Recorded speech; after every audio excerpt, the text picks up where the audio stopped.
All right, way to take your goddamn time, Google Hangouts. You piece of shit. Fucking first of all, and I've done this before. Obviously, you've been on this thing before where I just go off on Google Hangouts, right? Ever since Google took over YouTube, left and right, shit's fucking up, and it's irritating as hell. Y'all need to fix your shit. Your Google, what the fuck, Google? All right.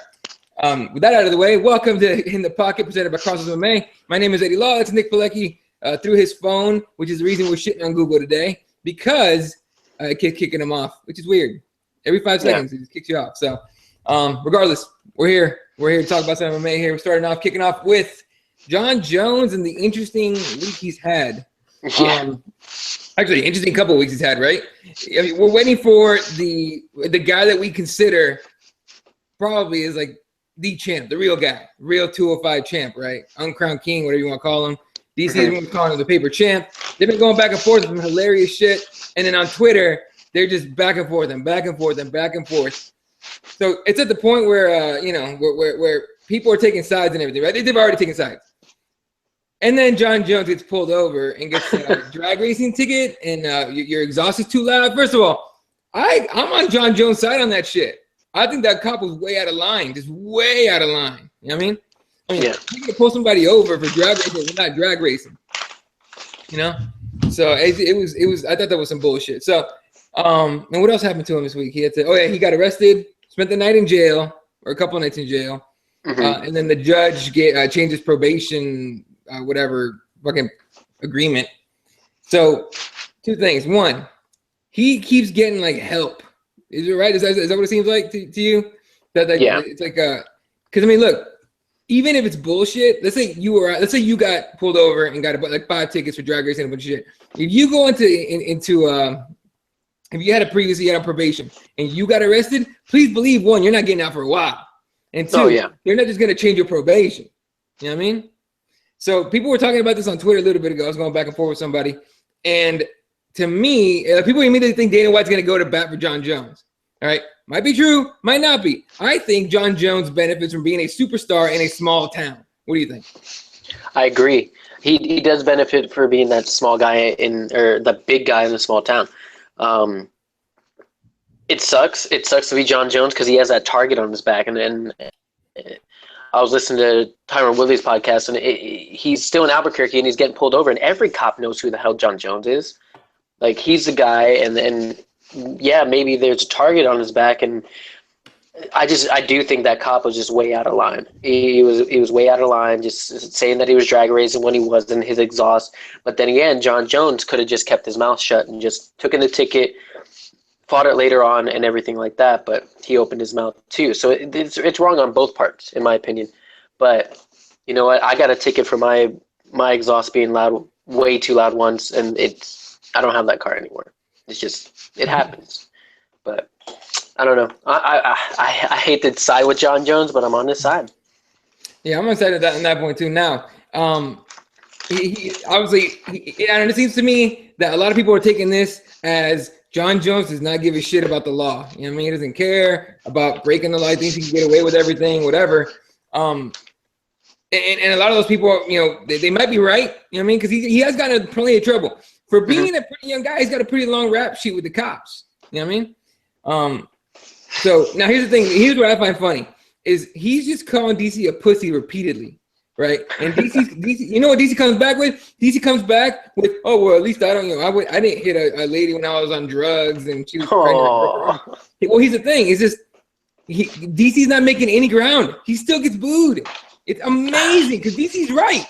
Daniel Cormier is right, and Jon Jones comes out kind of like just yelling, "Oh, you're a pussy" and all that stuff. But it's just weird. It's DC's losing a battle because people prefer Jon Jones to him. Although DC just come off as bitter, no? Yeah, no, I just feel bad for him because I want to take his side so much because, Jon Jones he's a piece of trash. He acted up, he hit that car and hit that lady and ran away and everything like that. But then again, it sucks. It's a two-sided, it's that coin that you can flip with Jon Jones. Either you get bad Jon Jones or good Jon Jones. And DC said it on your favorite podcast in the world. He's like Mr. Jekyll or Dr. Jekyll and Mr. Hyde. And it's basically what it is. It's during the day he's good, he does his thing, but then at night, Mr. Hyde comes out and just starts acting a fool, and like him deleting after, which we're gonna get to, after DC had to pull out a fight, he tweets out so much for dying in the cage. But then earlier that day, he's like, well, hold on to that belt a little bit longer. I'll see you soon. So he's bipolar, dude. He's just bipolar, in my opinion. You don't know what John Jones you're going to get. I don't even know if it's bipolar. I think it's more just doesn't give a shit. I think he's just legitimately does not give a fuck. I mean, hey, be yourself. At least he's not bullshitting us trying to pretend he's super Christian and all this other stuff, right? Like, he's at least he's not pretending he's a model citizen. Like, he's finally going out and calling DC a pussy, just out. Just saying it. Are you still there, pussy? Exactly. My boy Danny on the YouTube saying, if you have just been in a wreck, you can't be out driving any other way than Miss Daisy style. Get a Chevy Volt, damn it. And then he's driving a Z6. Yeah, a Corvette Z6 around, like, yeah. God, by the way, he already came out and said he hired a driver. So about goddamn time. It's about goddamn time. It only took three times for him to fuck up. Yeah. Absolutely no. And then Mike, our boy Mike Jarvis saying DC's speaking the truth and Jones is talking trash, and that's my point. People are siding with the trash talk more than they are with the truth. You know what I mean? Like it's weird. It's weird. People like the bad guy. They like the bad guy. Exactly. People like the bad guy, and that's exactly what happens. For example, in pro wrestling, people always like the bad guy more than the good guy. Or is it John Cena? People just say he sucks all the time. Like he walks out, and I think they sing. What do they sing? Something about like they sing "You Suck" or something to a song. Like not like Kurt Angle. Remember back in the day when Kurt Angle would walk out and it'd be like that part in the song and his theme song or his walkout song, and it'd be like "You suck." You suck. Yeah. They did that to John Cena like the two times that I've seen it. Seeing him walk out, they do that to him. So watch it happen to DC when he comes out. But people like the bad guy, and John Jones is a bad guy. He just happens to be very likely the best fighter on the planet right now, right? So it's just kind of what it is. It's just taking sides in that manner. It sucks. It sucks. Yeah. It so sucks. Oh, Danny has it down. He says John Cena sucks to the Cena. Okay, got it. Well, it's crazy because you watched WrestleMania this weekend. Don't lie that you say you didn't. No, I did. I did. I was out about it. I said, look, man, I'm gonna watch it. See what happens. Because I honestly thought Conor McGregor was gonna show up, but yeah, so did I. But you see, like the main event, the good guy, everyone hated. Yeah. And it was the craziest shit ever. And he ended up winning, and fireworks show up, and everyone's booing him. It's fucking insane. Right. People like the bad guy. And that's happening now in the UFC. The good guy, DC, which we can agree, right, is getting booed. And John Jones is being celebrated. It's incredible. I love seeing this kind of shit. You can't write the stuff. You just really can't write the stuff at all. Now, DC gets injured, lower leg injury. He's only going to be out, what do you say, 46 weeks, something like that, not very long. Mm-hmm. So they, my first thought was somebody call Rumble. We're supposed to see that fight anyway. And Rumble Johnson had said that he had been preparing in case Jones wasn't able to show up. Well, what I heard is that Rumble has some kind of dental procedure and he can't fight. Damn. At 197, which I don't know what to tell you. Like, really? you can stop that root canal and go fight. That's what I was saying. Be like, Doc, patch me up. I got to fight. So he can't fight. Most of the top, I think 15 are booked. I mean, Ryan Bader's booked, I believe. Fucking Evans is booked. Evans is booked, even though Evans volunteered, but they were like, no, he's booked. You know what I mean? So they go with OSP, and immediately everyone thinks softball. Now, I think he has a shot. I think if OSP is gonna shock the world, it's in the first round. But it'd be better. My theory is they give him OSP, okay, to set up a Jones DC at 200 or after. What do you think? It'll probably happen at 200 if John Jones beats OSP fast. He has to beat him quick. He has to beat him within the first or second round. I'm with you though. I think OSP has a chance, but it feels like John Jones just has a tune-up fight. That's it. He gets a tune-up fight before he gets the big fight, and it sucks. But I do think OSP can do it. Look at the Shogun fight. Yeah. Look how he just dropped Shogun like out of nowhere. It can happen. A slip can happen. Anything can happen. It's mixed martial arts. Anything can fucking happen. So I want the world to be shocked. I want OSP to win. So all hell breaks loose. Yeah, I would like that to happen. I don't think so. Danny asked a good question. He goes, "Why not Gus a rematch? Why didn't get the Gus rematch? Right?" And that's because Gustafson wants a full camp. So basically, turn down the fight. Supposedly. Yeah, which kind of made me upset too because I wanted to see that rematch because that was a great match. It's just baller match, but Danny also says, "Dude, OSP's killer. That's not a tune-up fight. Like I said, he's got a shot. I mean, if they wanted to give him a tune-up fight, they'd give him, whoever's ranked 16, 17. Not even tune-up. That'd just be a walkthrough, just a little warm-up, right? But I give OSP a shot in the first round. I just don't think he has enough to finish the fight. And a Greg Jackson fighter. Greg Jackson fighters are some of the, or at least Greg Jackson and Winklejohn are some of the best game planners in the game today. So it's going to be hard to be like, okay, OSP, you're going to go in there, you're going to blitz him and knock him the fuck out, right? And then John Jones is going to he's going to be front kicks, side kicks, those oblique, dirty ass knee shots that he takes. And so Danny says, Tim Bosch is the tuner. Oh, man, Tim Bosch. How many times we got to put Tim Bosch in the ringer, man? I almost feel bad for that guy sometimes. Shout out to Andy who's tuning in. How you doing, man? And then when you get a chance, check your Twitter on your computer. If my browser wants to start working again. Okay, when your browser starts working, pull it up and look at Mike Jarv's. He sent us 2 tweets. Look at the first one because it's great. And Andy's saying, don't care what any fighters say or do anymore. Just get them all to shut the fuck up and fight. and then Mike sends us a link says in case you missed it, Shane Carwin unretired. The ex-UFC champ offered to fight John Jones to save UFC 197. That would have been great.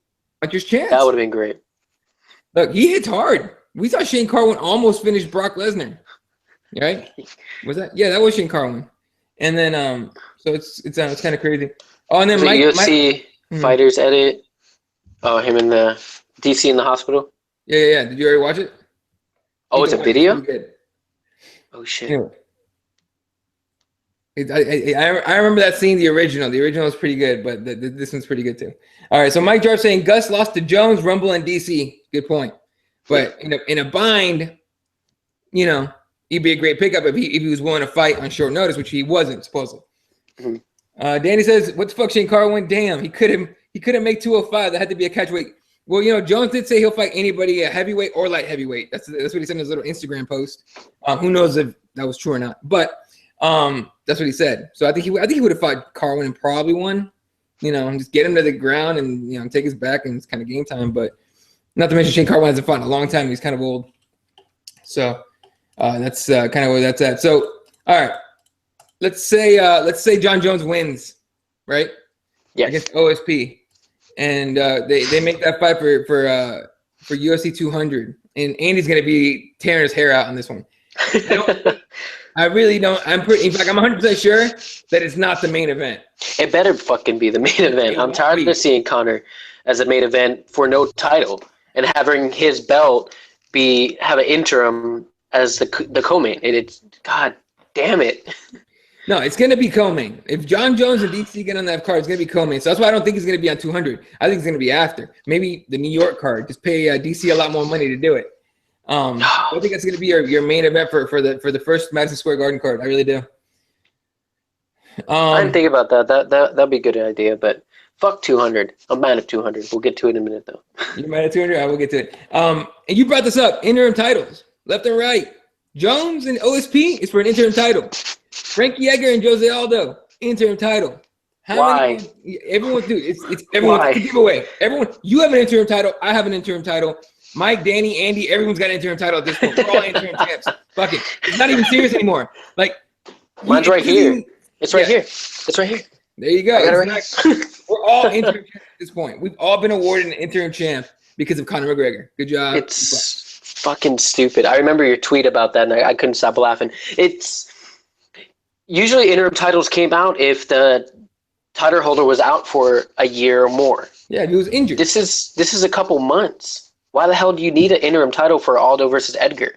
That should be a #1 contender fight.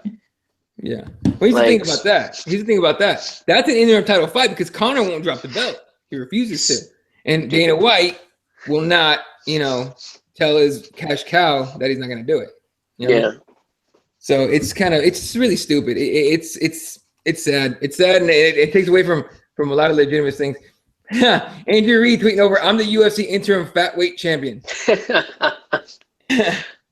We're all legitimately interim champs at this point. Like I'm gonna put that on my bio at some point. Just a UFC interim champion because Conor McGregor said so. Anyway. So hey, your boy Fang is on here. He says Fang, you know what I'm talking about? Yeah. Anderson is gonna get trashed by Hall. He just randomly said that. Oh, God damn it. He's trying to spark some. He's an old childhood friend of mine. Used to shit on Anderson Silva just as much as you guys do. Fuck you.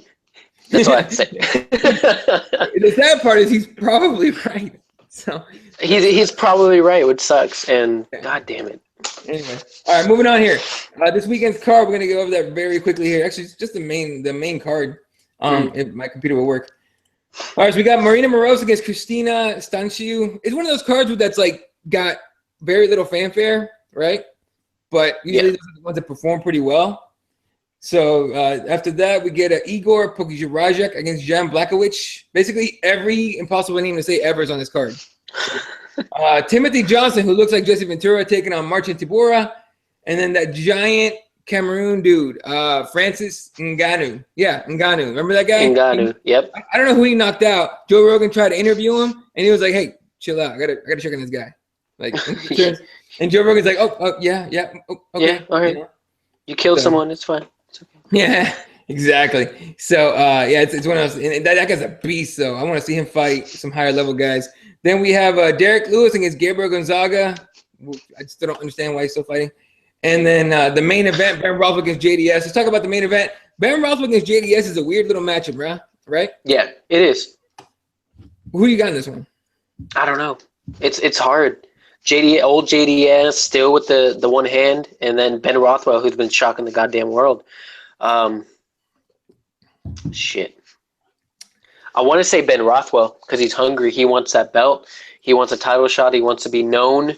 Not for just that interview that he did, but just for his skill. And hey, yeah, no, you can tell Ben Rothwell's hungry. All right, you can fucking tell he's hungry all the time. This motherfucker just looks awkward, but he also moves very awkward. Have you seen that bullshit? Like he jumps, he does this thing where he shakes his head like this. It's not like moving around like this. You're not going up and down like that. It's like this. He just goes left and right. And I'm like, what am I doing? What am I doing? He does that, and if you're fighting him, you're like, what the fuck are you doing? You get caught. He's got to fuck with you a little bit. No, well, here's the thing. Hasn't gotten caught.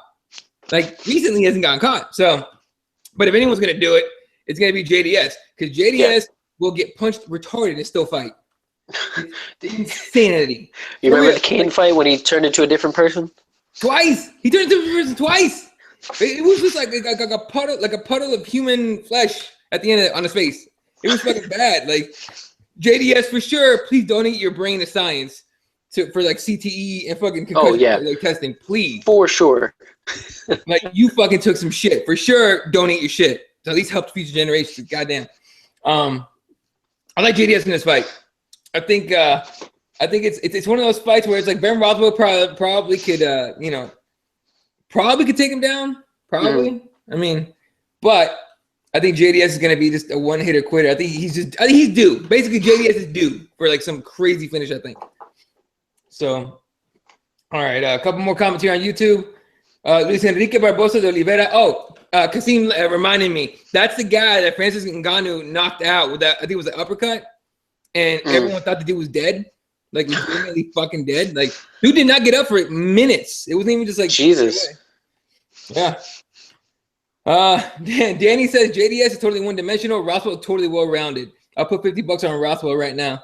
And Fang goes, oh shit, people bringing money into it. That's how crazy it gets. But I really legitimately don't have any logical explanation for why I think JDS is gonna win. I just think he's due. I mean, he's due. He's due for one. I don't know. This is Sunday, right? Yeah, I'll be off. Sunday. I'm going Ben Rothwell. I'm going Ben. I put my money on Ben. All right, I'm gonna give out the times real quick. UFC Fight Pass early prelims are gonna be 10:30 a.m. Eastern time, 7:30 a.m. Pacific time. So if you are one of those cartoon watchers in the West Coast, just skip the cartoons, go to the fights. Then FS1 prelims are at noon Eastern, 9 a.m. Pacific time for you breakfast goers in the West. And then the main card's at 2 p.m. Eastern, 11 a.m. Pacific time. So you East Coasters can stop bitching about the time zone. Andy can still bitch because he's in over fucking the other side of the world. But you East Coasters can't say shit because it's a dinner card for you guys. Anyway, all right, and moving on to the next thing here. Cyborg to the UFC. Now I know this happened a couple weeks ago, but we didn't talk about it. I don't believe we talked about it. Cyborg's gonna be fighting Leslie Smith at 140-pound catchweight. Now, my brain, what's the thing? The Cyborg at 140 against Leslie Smith. Two things come to mind. One, Leslie Smith is insane, legitimately crazy, and I love it.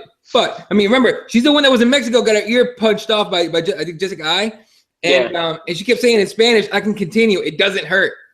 And we're all sitting there at TV like, we don't believe you. Your ear's falling off. It was like, I saw her. We see your brain. Like, I could probably poke it through your ear hole and make your arm flinch or some shit. Like, you're out of your mind, chick. So now she takes it back against Cyborg. So the other thought I had, 140, what will it take to get Cyborg to 135? So, first of all, we're going to see a preview of it. Every time we see Cyborg weigh in, okay, disclaimer, nobody watches Invicta weigh-ins. Nobody watches Invicta weigh-ins, okay? Unless there's like legitimately super hot chick on it, and there's a few, but Cyborg ain't one of them. But I watch them. I'm a dick. I know. I'll say it. I don't care. But Cyborg weighs in at 145, and she looks like she's kind of hurting a little bit. Mm-hmm. Like she looks like she drained a lot. Because then she gets back in there. I mean, you seen the picture on Twitter. She weighed in at 169 or 170, whatever it was the next morning. The fuck? Right? So that 140 cut's going to be rough. And I don't care what any of her people on her camp are saying. It's going to be a rough cut. It's going to be. But preview to 135. So do you think she makes 135? No. Hell no. She's going to look horrible this fight unless she found some magic bean that makes her lose weight and still look healthy. Look at the difference between Conor McGregor for, 145 and 170. Look at the difference. Mm-hmm. The different weigh-in picture. It's out there somewhere. Look at that. That's going to be Cyborg. Cyborg's going to be dehydrated as all fuck. She's going to be unhealthy. I don't even think she'll make weight. It's going to be that bad. She's going to look horrible. She does not make 135 at all. And if she does, she gets close to dying. Do you think she misses 140? Yeah. Damn. That'd be rough. All right. Whoa, Kasim going off here. All right, Kasim on YouTube saying, not sure why this took so long on the UFC's part. Cyborg could have been smashing the same fighters in the UFC in the name of entertainment. True. I don't think she will fight at 135. She'll probably fight a few more times at 140, retire in a year or two. I agree with that, but you have to look. It depends on what she wants to do. If you brought her in to just be a show, I agree with that 100%. If you brought her in to compete, she needs to make 135, or you have to make a 140, 145 division. And it's kind of hard to find. I don't know. I'm assuming it's kind of hard to find 145ers that are going to be UFC level talent. Mm-hmm. You know what I mean? But it's what it is. Danny says, Cyborg beats up dudes. I know a guy she choked out. She will beat all the women up. They didn't bring her out because the sport wouldn't have taken off with her like it has. Okay. And then they needed to use feminine-looking chicks to make society like it. Well, I'll tell you what. You know what Bellator's doing? Bellator's signing only hot chicks. Go look at the Bellator roster for the new women's division. God damn. They're picking out some hot-ass Russian chicks. Danny says, I know she can't make 135 for a fact. Personal source. Man, you just got to look at her and you can tell she can't make 135. I don't care what anyone says. She's not making 135. So her only hope is catchweight fights or a 145 division in the UFC, and I just don't see it happening. I think she's going to fight at 140, see how the weight cut goes, and I think she'll take her ass right back to Invicta and then come back for another catchweight 140 fight at some point, I think. Or UFC signs all the 145s from Bellator. Or, I mean, not Bellator, from Invicta. Yeah. Andrew Reed says this: Cyborg has a face like a plastic bag full of cow awful. Awful. I'm assuming that means shit, but okay. It's English. It's fine. yeah. It's the difference in lingo, I guess. Anyway, all right. Actually, I had something pop up here. Okay, sorry. It's completely related, but we'll get to it. All right, Yeah. Tony Ferguson, or no, yeah. We'll leave UFC 200 to the end here. Tony Ferguson's out against Khabib Nurmagomedov. First of all, how bummed out are you? Second, who do you want in there if they do allow him to compete? Repeat the question because you broke up. Oh, all right. Ferguson's out. Who would you want in there in his place? Pettis, but Pettis is fighting soon. Cowboy Volunteered. Cowboy said, Let's do it. Tweeted out something about I know a guy. I know a guy. I was like, yeah, somebody put Cerrone in there. But here's the thing. That fight, I think, is in 10 days. It depends on what weight it's at. You know what I mean? I don't think Cowboy could make 155 right now, not in 10 days. He probably would. He probably could make it, but he'd be really fucked up. And I don't think Khabib's going to fight at 170, which I think Cerrone could make really easy. Yeah. So that'll be a rough one. I think Eddie Alvarez would be down. I'm not sure if he'd be, if he's cutting weight that easy, but it's a rough booking, especially against a monster, in Khabib. But this would be the time to do it. Khabib's coming off injury. He hasn't fought forever, right? Mm-hmm. So this would be the time to get him. So if they do make Cowboy versus Khabib, who you got in that one? Oh shit! It seems like Cowboy only chokes. I say that like chokes on the big fight. So I think Cowboy would take it. Cowboy only chokes on the championship fights, which sucks because he should be champion. But Mike says Eddie Alvarez should be the replacement. I think so too. I mean, that would be a good one. Look, I'd be okay with that. Because again, 10 days, you're gonna have to make that a catch weight. So, and they already made Rashad against Glover Teixeira the main event, if I'm not mistaken. So that's another shitty thing. Kasim says, I hope Cowboy doesn't get that fight. I want to see him fight on the Ottawa card. Yeah, he's fighting not Steven Wonderboy. He's fighting Patrick Cote. And I think from what I've heard, he actually said, I'll take the Khabib fight, but I still want the Cote fight. So a good old Cowboy trying to get paid as much as possible, as usual, which he should. All right. Danny says that Khabib has way more technical ability and strength than Cerrone. Cowboy would only have a puncher's chance. Maybe on the ground as far as wrestling goes. But I don't know if there's a huge difference or he even beats Cowboy on the feet. That'd be interesting. It's just an interesting thought, though, for sure. All right. And now let's talk about someone that actually died in the fucking ring. Dada 5000 finally coming out saying stuff. He put out this post that he deleted, but luckily the internet doesn't forget ever. It's like, look, we all on that point real quick. Remember John Jones? He still does it. He'll tweet. Well, I don't know if he still does, but he'll tweet. He used to be tweeting out and Instagram stuff out and delete it 5 seconds later. Yeah. The internet does not forget. Okay, there's people out there that is waiting for people like Jones to tweet shit out and screen cap it immediately, knowing that it might be gone in 5 seconds. You know what I mean? So someone screen capped it, and Dada put out this thing talking about. Oh, it's a long fucking thing. I don't know if I want to read it all, but fuck it, I'll read it quick. All right, so this is the Instagram post, the picture of Dada in a shirt that says dog fight, and he's got a stupid look on his face. So he says, yes, I trained very hard for this fight, and I was in fighting shape. Get the fuck out of here with that bullshit. You were not in fighting shape. But those who knew me, they knew that something wasn't right by the look in my eyes when I stepped into that ring. Yeah, you were shitting yourself. You knew damn well you weren't ready to fight, dude. Okay? All right. And then he says, but stay tuned for the rest of that shocking story. God damn it. Really? You're going to fucking hype yourself up? Tune in this Wednesday at noon on ESPN, the Dan Le Batard TV and radio show, for the first of many interviews from Dada 5000. This motherfucker knows how to market an awful story. Okay. Then, yes, I did have kidney failure during the fight. I also had 2 heart attacks, which I did code, a.k.a. died during the fight. Glory to the Most High, which saw favor in me to bring me back. Time out. Yeah. So God came over to the fight and made sure you lived. Your dumbass got in the cage and fought, but fuck everybody else in those war-torn ass countries, right? Fuck them. We gotta save this fat ass. Oh, God damn it! I fucking there. That's a fucking thing for like a ULI episode, all right? Because I would lose my mind talking about that. All right, moving on. So he was in. He says, "Okay, bring me back," which put me in a Memorial Hermann Hospital in Houston, Texas, more than 3 weeks. after the fight. By the way, grammar and spelling errors everywhere. Explains a lot. Just to come back to Miami and to continue treatment at South Miami Hospital. Thank you all for the prayers and support. I will make a full recovery and we'll be back bigger, faster, and stronger than ever before that much. Than ever before. That much you can count on. Again, grammar. Commas are useful, you fuck. All right. Anyway. Regardless, do you want to see this guy fight ever again?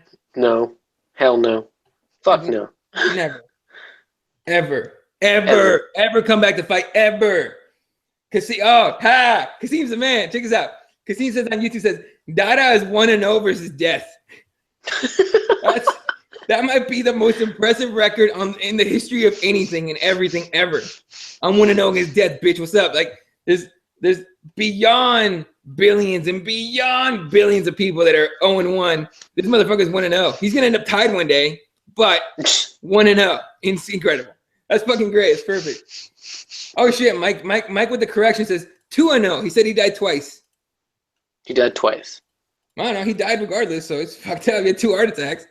Anyway, and by the way, we're laughing at this motherfucker having 2 heart attacks and having kidney failure and nearly dying in the cage. He might have been the first motherfucker to die in a cage. How crazy is that? Actually, is he the first? Has someone died in the cage? I don't think so. Well, no. Someone died after fighting, but not in the cage. Like, I would say Sam Cecilia, or not Sam Cecilia. What's his name? The one that Uriah Hall kicked, because I'm pretty sure he died. No, he's in. Yeah, right. He's in Bellator somewhere. He was in Bellator. Well, yeah, no, he died in the cage for a minute though. Yeah, Adam Sella. Yeah, he died and came back. I'm pretty sure.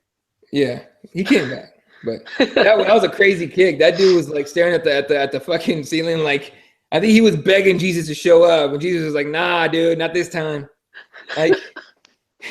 It's fucked up. Anyway. This could be Anderson in a couple of weeks. Oh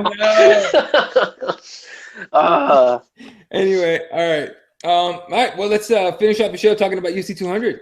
So yeah, let's do it. We have our main event. Yeah. Nate Diaz was Conor McGregor Part 2. What do you think of it being at 170? Again. God damn it. It's fine because that's where it happened at, but it's God damn it. Defend your goddamn title. I don't know how many times I have to say it. Stop holding up a title, or stop holding up a weight class. Stop making interim belts just because you want to hold the belt and have 2 belts in 2 different weight classes. It's bullshit. Legit bullshit. Yeah, it's incredible it's even happening. And plus, I mean, look, I get it. You want to fight Nate Diaz at 170 because you want to get that one back or whatever, right? And make no excuses. And they're waiting shit. But I just don't see him winning. I just don't. I don't think in the time between the last fight, 196 and 200, is going to be enough time for him to train jiu-jitsu and get comfortable, not getting fucking your back taken and shit. Yeah. I mean, I get it. Fucking, cardio, get your cardio up or whatever. Or, get used to being at 170, be able to move like you did at 155. Because there was a big difference, between his movement, he's obsessed with movement, his movement at 145 and his movement at 170. Putting all that weight and muscle is going to slow you down, and it's going to affect your cardio. You know what I mean? Like, putting on more weight is going to affect your cardio, so fuck with him a little bit. And then he comes out and says, Nate was more efficient with his movement. Like, it was stupid. The reason I say stupid is because if you ever watch a Nate or Nick Diaz fight, they're fight always the same way every single time. Okay? You fucking knew that was coming, Connor. You knew that shit was coming, and you still fucking idiot. You see Nate Diaz take hammers to the face, okay? The only guy to fucking be able to knock him out was Thompson, right? Yeah. Yeah.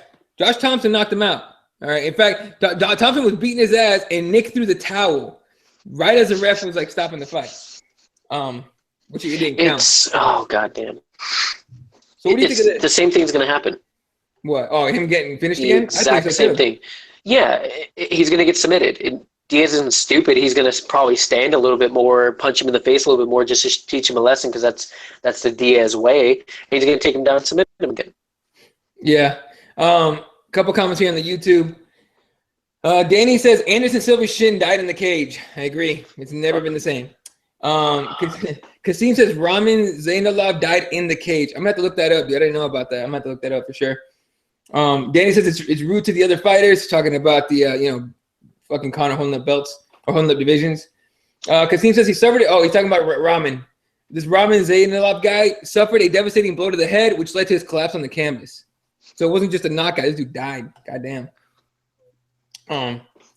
If McNugget, and Mike says if McNugget can't knock Diaz out, it's a wrap, guaranteed. That's. I mean, that's. I don't know. That's the only way I see Conor winning is that or a decision of some sort, right? But you know, Diaz is gonna get that fight to the ground. I think. I don't think Conor will be able to stop that. Conor McGregor always tries to talk smart like the Dos Equis commercial guy. Dude, speaking of that, real quick. So everyone gives Conor McGregor this like a bunch of credit for trash talk, right? I said it a long time ago when he first started talking. I was like, man, this shit almost sounds scripted. Like it sounds like he worked on it and just wrote down and memorized all the shit he was saying, Chael Sonnen style. And when he was in that fucking pre-fight press conference, when they were in that little UFC gym or whatever, in California, and they brought in Nate and him and just sat him down in these makeshift fucking podiums, it just sounded so scripted. Like I'm gangster cholo from the hood. You're not sitting there thinking this shit up on the top of your head. You know, if you think it off the top of your head, it's what Nate Diaz did. Nate Diaz did. Now, I don't give a fuck. Fuck you a million times. Middle fingers and all that. That's what you think of on the top of your head. You know what I mean, Conor McGregor, I think he shit scripted. What do you think? Some of it is, some of it isn't. Like some of the shit that's funny that comes up the top of his head, but I can see some of it being scripted, especially that press conference. I was thinking that myself too. Yeah, no, and you know, it's. I always thought Chael Sonnen wrote his shit down too, and I still think he writes his shit down. So, although he doesn't talk very much now. Yeah, he just does his podcast and commentates. That's it. Yeah, my boy David Rodriguez out of Albuquerque says, "Who would have thought Dada was more willing to die than DC?" God damn. That damn. Oh, God damn it. Send that to John Jones. John Jones would appreciate that, Dave. And then he'll tweet it out and say delete. Exactly. Delete it right away. So Kasim says, it's good to have Irish pride, but McGregor should move to a top gym in the States if he wants to make a serious run at 55 and become the best fighter in the world. And Mike Jarvis makes a good point. SBG only has McNugget. That's it. That's true. I mean, they have Patty Holohan, who, not that good. He's only good against lower level fighters, obviously. And Danny gives you credit. He says, "Dang, good one, Albuquerque, dude." But by the way, for sure, send that one to John Jones. I think I'd love to see that on Twitter for some reason. Anyway, but move to a gym in the States. I don't know. First of all, he's not going to do it ever. I mean, if he's on it, if he's actually means what he says, he'll never leave, Ireland, right? But and if he did, where would he go? He's pissed off everybody. First of all, every gym would love to have him, right? Yeah, there would have to be quite a bit of a smooth out process with whoever's training in that gym already.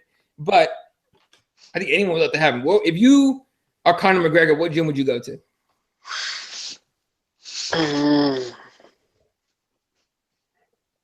Shit, I don't know. Rufus Sport. It's out there. Go. He likes doing those little spin kicks and shit. Go train with the Pettis brothers. Learn some shit. Yeah. I don't think it's his striking. I think his ground game needs work. I mean, if it's ground game, go to AK, learn some wrestling. And Kasim took my answer already. TriStar. Of course, Joe Duffy trains there, so that'd be a little tough. But Joe Duffy or Paul Felder or both? I think both. Both guys train there. But and Danny says put him with Matt Brown in Ohio. I think Matt Brown trains with boulders. That dude doesn't give a fuck. Go to Alpha Mill. Yeah. I think Matt Brown goes out to the desert with a giant boulder or wherever he is over there and just punches it until he's done, and that's how he trains. That dude's fucking awesome to watch. He's crazy, but he's awesome to watch. Yeah. But if I'm McGregor and I could get over the Duffy thing and all that, for sure TriStar. Definitely not AKA because you get you even step into AKA, you're injured immediately. It sucks. It fucking sucks, dude. By the way, irony, right? A Khabib Nurmagomedov fight. No, a Khabib don't jinx fight, it. Yeah, no, but a Khabib fight is off, and it's not AKA's fault. True. Fucking ironic as fuck. All right, that was amazing to me. I was just like, dude, how is no one saying this shit, talking about it? All right. I think that's gonna do it for us today. Let me see if I got the notes. Yeah, that's kind of it. A couple other notes here. If I can pull my shit up. Aljamain Sterling versus Brian Carrick was finally made. Finally, God. It's gonna be the feature prelim at UFC Fight Night 88. You would think they put him on a main card, but these days the UFC's trying to make that feature spot on the Fight Pass prelims like almost as good as not a main event, but like a featured FS1 prelim. It's all about getting people to sign up for Fight Pass. Smart move, but still, regardless of that, Aljamain versus Caraway. Who you got? Aljamain, 100%. Fuck Caraway. Yeah. I just don't like Caraway. Hell yeah, they should put a bet like, hey, Caraway, I win, I get your girl. And her belt. Andrew Reed said the Potato Goblin should train with Hodger Gracie in London. Why not? Yeah. Look, learn your ground game, Connor. Learn your goddamn ground game. All right, because Nate Diaz is coming, and he will murder on the ground. All right, other little announcements here. Misha taking a new deal with the UFC. Expected every time you get a belt, you kind of get one, right? Yeah. Like comes with a belt. I read KGB Lee pop for diuretics. I did not expect that. Credit to her. She kind of made a joke about it because they tweeted it out. I don't know what fucking website tweeted it out, and they tagged her in it, and she goes, "That's an awful picture of me." That's what she said. Yeah. That's an awful picture. Obviously, you know, it's surprising from someone like KGB, you know, but it's that USADA, man. I don't know if it was USADA or whoever tested her, but that drug testing, man, is getting crazier and crazier. What else? What the fuck? Patty Holohan against Willie Gates for UFC Rotterdam. That's Rotterdam? A wrong headline. Yeah. Is it Rotterdam or Rotterdam is that card that fucking horse meat. Oh, Reem. Thank you. Overeem. The Overeem and That's sad. That's so sad. I have so many, dude. My brain is packed with just useless bullshit, and I can't remember Overeem. Overeem and Arlovsky are gonna main card that one. So main event that one. So they're talking Patty Holohan versus Willie Gates. That headline's wrong. It should be Patty Holohan cut by the UFC. That's what it should say, but it's not. So Willie Gates, get him. Oh, Norman Park got cut from the UFC. Speaking of cuts. Weird. Did he just win? Or did he lose? Yeah, I think he won. He won? But look, I don't mind that one. Norman Park has always been just very overrated. I think he's the first Ultimate Fighter to get cut, though. A tough winner of tough getting title shot at DJ. Oh, he lost against Rustam Khabilov in his last fight in February. I wonder why they called him. Andrew, winner of tough, getting a title shot at DJ. Oh yeah, I forgot. Is that true? What the fuck, yo, dude? Winner of Tough 24 gets a title shot at 125 pounds. Whoever is there between Cejudo and DJ, let's be honest, probably DJ. But no shit. Yeah, I didn't know. Huh? Yeah, what do you think of that though? I mean, it's kind of going back to the Matt Serra thing, but kind of not, because Matt Serra was already a UFC fighter. Yeah. It's like, if you're going to do that, do a comeback season. That was one of my favorite seasons. The comebacks? I want to see that come back. I want to see that come back in a big way. Okay, give you. Let's say we do a comeback season, right? Yeah. I give you a roster of 6 fighters. Who would you pick? What division? Any division. Any division. Shot? Let's say it's an open weight tough comeback. Let's put it at 4 fighters. Make it easier. 4 fighters that are not in the UFC. You give another chance. Eric Silva. Okay. He's still in it. Wait, time out. No. Oh, that are out? Yeah. Oh shit. Okay. Henderson, just because I just want fucking Henderson back in the UFC. Okay. Shit. Who are out? Norman Park. I liked Norman Park. I don't know why he got cut. That just sucks. I just wish he shut his trap and fight. Yeah. I'd bring back a legend, so I'd probably bring back Chuck Liddell because he's been talking shit lately. Shane Carwin. I picked Shane Carwin. Or Dan Hardy. Dude, well, Dan Hardy's technically still in the UFC. I just want to see him fight again so badly. I really want to see Dan Hardy fight just one more time. It doesn't have to be for a title. Fuck it. Put GSP in there. Okay, we don't want Dan to fucking get hugged on for 5 rounds. I want to see him fight.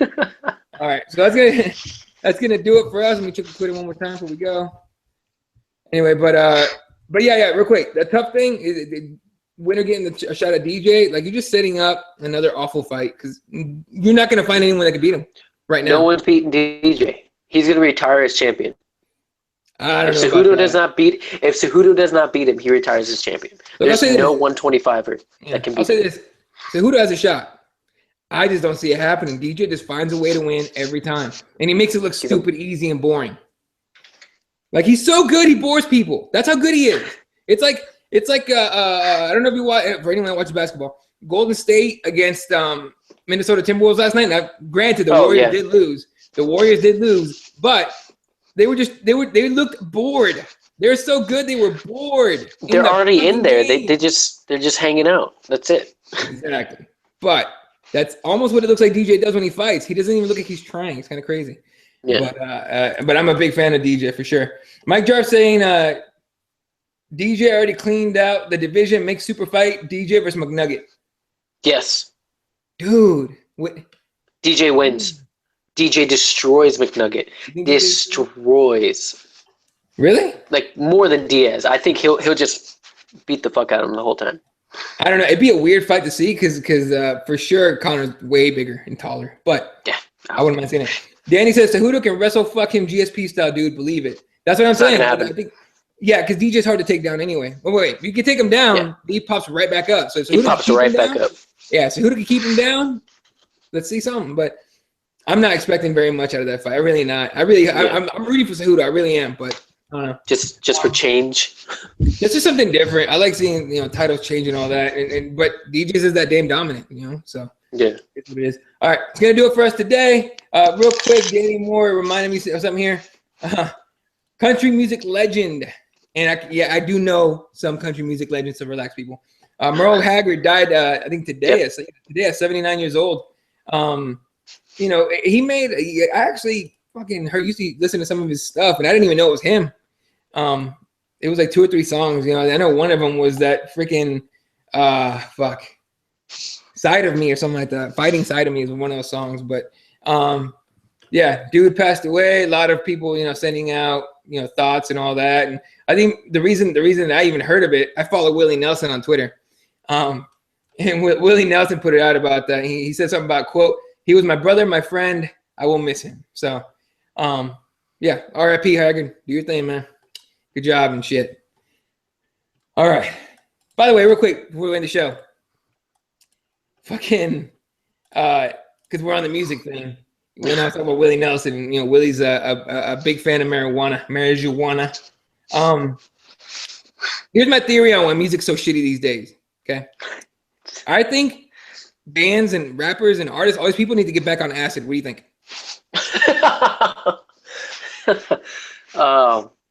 Come on. The bands, yes. The rappers just suck. They just need to change up their beat. Honestly, it's the same shit. It's all the same shit. And 50 Cent needs to come back. 50 Cent needs to come back. No, and make a good album. Stay away forever. 50 Cent needs to come back. That guy was not a rapper. No, here's the thing. Here's why I say every musical artist needs to get on acid again. I'll tell you why. Because for bands, it'll be awesome. For rappers, the good ones will stick around and make some crazy lyrical shit, and the terrible ones will freak the fuck out and run into the freeway. Problem solved. You will hear about Drake on some giant freeway in Toronto, how he freaked the fuck out and got smashed by a truck. Problem solved, ladies and gentlemen. I did it. We win. All right. Last thing here. Danny says rappers suck because they don't do shit anymore. Crime isn't real on the streets like it was in the 90s. Yeah. Remember NWA? And we're way off MMA now. But NWA used to call it reality rap. I think, you know what I mean? And so now they're just making up reality rap. Kind of like reality TV shows. It's all bullshit. Mm-hmm. They can't do it no more. The only guys that I like to listen to now are the guys that actually talk about some real shit. Logic. Kendrick Lamar, guys like that. So, all right, we'll end it there. You guys have a wonderful afternoon. Thanks for coming and joining us. You can follow Nick at NickXMicro. Follow me at Law35. In about 3.5 hours, I'll be back on, but on Spreaker for Breaking the Law with Eddie Law. Of course, we'll talk about MMA. We'll talk about NFL, NBA, everything. So I'll catch you guys tonight, 7:30 p.m. Pacific time, 10:30 p.m. Eastern time on Spreaker. Shout out to Danny, Mike Jarvis, Andrew Reed, Kasim was on here. Appreciate you coming on, man, and contributing. And everybody else that watches this and watches all the shows, we appreciate it very much. The webpage is CrossBonesMMA. We're back on iTunes, so search us up. It should be CrossBonesMMA Radio. And just look at the dates for the last few tracks, because there's 2 of them for some reason. I don't understand why, but the one that we do use is the more recent one. So just check that out. Subscribe on there. You can get our stuff automatically to your iTunes. Legit. I think we're on Stitcher still. You know what? Time out. I'm going to make sure on that one. But we are on SoundCloud. And, of course, CrossBonesMMA.com. You guys have a wonderful afternoon. Thanks, Nick, for coming on. And y'all have a good afternoon. See ya. Later.